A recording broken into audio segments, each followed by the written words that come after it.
Okey, saya niatkanlah percakapan saya ni semata-mata kerana taat kepada perintah Allah untuk dapatkan redha dan cinta Allah sahaja. Tiadalah Tuhan melainkan hanya Allah. Dan Muhammad itu benar-benar pesuruh Allah. Tiadalah berkuasa melainkan hanya Allah. Dan saya tak ada kuasa untuk cakap-cakap benda ni. Perkara-perkara melainkan hanya dengan izin dan kehendak Allah SWT. Jadi saya nak sambung video part 2 pada tajuk membezakan sunnah, sunat dan bid'ah. Jadi part 2 ni nak cerita pasal bid'ah. Jadi saya cerita balik, kita review sikit. Perintah fardu iaitu wajib ni, dia adalah perintah yang kena buat. Bila buat Allah redha cinta. Bila tak buat Allah murka. Jadi alternate dia. Buat Allah redha Allah cinta, tak buat Allah murka. Bawah daripada fardu adalah sunat. Sunat ni buat Allah redha cinta, tak buat Allah murka. Allah tak murka. Dia tak buat tu dia tak sama macam fardu. Bila fardu ni kita tak buat Allah murka, Allah marah. Tapi bila sunat ni buat Allah redha cinta, tapi bila tak buat Allah tak murka. See? Okey, lepas daripada dia fardu pecah dua, fardu ain, fardu kifayah. Lepas tu sunat pecah dua. Sunat muakkad lebih tinggi, sunat rendah sikit, sunat tak muakkad. Fardu ain paling tinggi, fardu kifayah kedua tinggi. Lepas tu sunat muakkad, sunat tak muakkad. Lepas sunat tak muakkad tu adalah garisan pemisah dinamakan harus. Harus. Saya namakan harus lah garisan pemisah. Lepas daripada harus ni tuan-tuan, dia adalah bid'ah. Jadi orang kata, sudah nak cakap pasal bid'ah pula. Nak membid'ah orang aja kerja. Okey, bid'ah ni apa maksud bid'ah ni? Bid'ah ni Nabi tak buat. Itu simple, clear cut. Apa Nabi tak buat itu bid'ah. Oi. Orang kata, sudah. Ini nak bid'ah orang. Semua tak boleh. Okey. Okey, bid'ah pun tuan-puan, jangan cepat melata. Bid'ah ni betul Nabi tak buat, tapi bid'ah tu dia ada pecah dia. Okey. Fardu ain, second fardu kifayah. Third sunat muakkad. Fourth sunat tak muakkad.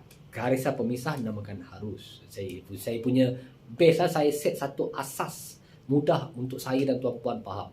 Lepas daripada harus tu terus masuk bid'ah. Okey, bid'ah nak cerita ni. Bid'ah ni apa kata bid'ah ni Nabi tak buat, tapi dia pecah pula. Bid'ah yang paling dekat dengan sunat tak muakkad tu, bid'ah ni nama bid'ah hasanah, bid'ah yang baik.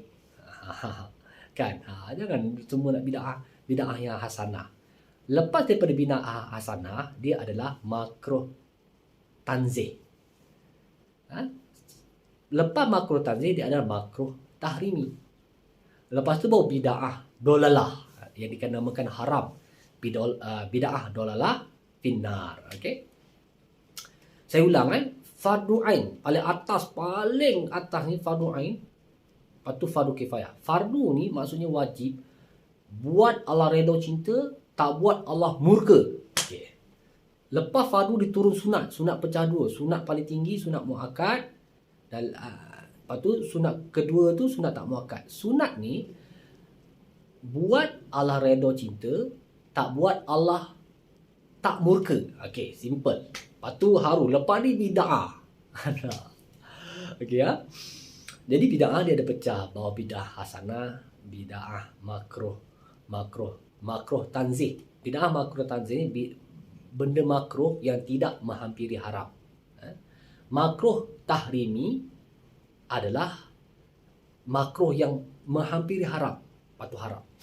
Jadi makruh ni hukum dia bila kita tinggalkan dia Allah redha cinta, tapi buat Allah tak murka.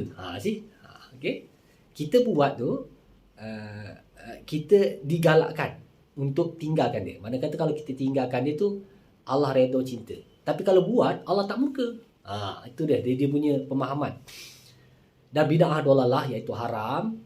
Jangan buat Allah murka, tinggal Allah redha. Lebih kurang Jadi tuan-puan, yang saya dah cerita kat tuan-puan ni, tuan-puan boleh faham lah. Bid'ah ni Nabi tak buat. Garisan pemisah antara sunnah dan bid'ah kita letak harus kat situ. Jadi walaupun bid'ah dia ada bid'ah yang hasanah, tapi ada, yalah kan, terpulang pada tuan-tuan nak buat ke tak nak buat, terpulang. Tapi pada saya, apa yang kita nak buat ni, kita fokus kepada yang sunnah. Sebab sunnah ni memang ternyata Allah terima. Laqad kana lakum fi Rasulillah uswatun hasanah. Pada diri Rasulullah SAW itu contoh ikutan yang terbaik. Dan memang Allah bagi tahu dah. Allah kata, aku dan para malaikatku berselawat ke atas Nabi SAW. Wahai orang beriman, berselawat, salam sejahtera sempurnalah kamu kepada baginda Rasulullah. Itu perintah tuan-tuan.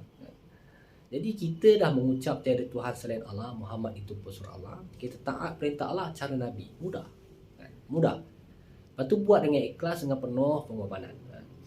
Jadi Nabi Muhammad SAW ni sifat-sifat dia, fala'allaka bakhi'un nafsaka ala atharihim illam yu'minu bihadzal hadisi asafa. Nabi SAW, Allah sampai ingatkan dia, janganlah kamu sampai nak binasakan diri kamu dalam kesedihan apabila mereka tak iman. Jadi Nabi SAW buat usaha manusia, nak seluruh jin dan manusia ni semua menyembah Allah, taat kepada perintah-perintah Allah, kan? Kuntum khaira ummatin ukhrijat linnas ta'muruna bil ma'ruf wa tanhauna 'anil munkar wa tu'minuna billah. Kamu adalah umat yang terbaik.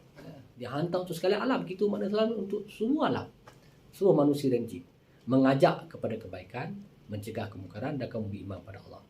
Apakah kebaikan yang paling tinggi yang kita perlu ajak, yang fardu ain kepada orang yang bukan Islam? Kita ajak dia menyembah Allah Esa, perkenalkan Allah Tuhan yang Esa, Tuhan yang pencipta, tak sama-sama dengan makhluk, dan ajak dia mengucap kalimah syahadat Tuhan Allah, Muhammad itu pesuruh Allah. Dan apakah mengajak kebaikan paling tinggi pada orang Islam? Orang Islam yang telah mengucap kalimah syahadat, kita peringatkan dia, muzakarah dengan dia tentang maksud-maksud kalimah, zat Allah, sifat Allah, perbuatan Allah, nafi isbat. Dan kita ajak dia dakwahkan kalimah syahadah kepada bukan Islam, dan peringatkan orang Islam lain pun tentang kewajipan dakwah kalimah syahadah. Dan kebaikan kedua tertinggi pada orang Islam, kita ajak orang Islam untuk amal dan dakwahkan solat fardu 5 waktu. Lelaki sihat tiada uzur wajib berjemaah, perempuan solat dia waktu. Jadi tuan-puan mulia, dalam video ni saya dah terang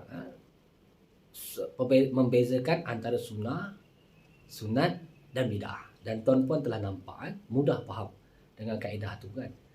Jadi contoh macam kita makan madu. Madu ni Nabi buat, sunnah Nabi. Tapi adakah wajib? Dia tak wajib tuan-puan. Sebab tak ada arahan Allah kata kalau tak buat Allah murka. Jadi dia tak wajib. Jadi dia sunat. Dan yang kita dengar sunat tak muakkad. Dia bukan muakkadah, dia sunat tak muakkad. Sunat yang hanya dituntut, sunat yang dituntut. Sunat muakkad, sunat yang sangat-sangat dituntut. Jadi taraf madu ni adalah sunat tak muakkad. Kalau kita ambil suplemen-suplemen yang lain, hukum dia harus ni di bawah daripada sunat tak muakkad. Jadi kita ambil suplemen, tapi kita tak ambil madu, tak kena tu tuan-puan. Kita kena utamakan yang lebih atas. Jadi itulah saya nak terangkan pada tuan-puan. Mudah-mudahan penerangan ringkas saya ni Allah izinkan, Allah jadikan asbab kefahaman dan kepercayaan pada saya dan tuan-puan. Dan dengan ni Allah izinkan kita dapat ucapkan perkara-perkara benar ni, kita amalkan dalam perbuatan kita dan kita dakwah-dakwahkan. InsyaAllah ya tuan-puan. Okey, dakwah-dakwahkan ya. Okey.